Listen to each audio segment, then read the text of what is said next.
আশ্বিরের শারদ প্রাতে বেজে উঠেছে আলোকমঞ্জিত।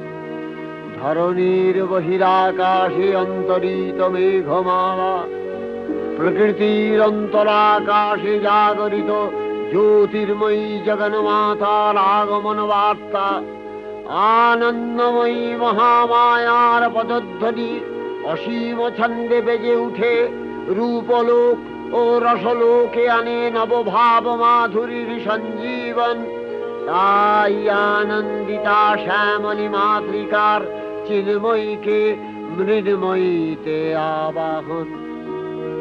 আজ চিৎশক্তি রূপিণী বিশ্বজননীর শারদশ্রী বিমণ্ডিতা প্রতিমা মন্দিরে মন্দিরে ধ্যান বোধিতা। সিংহস্থা শশিশেখর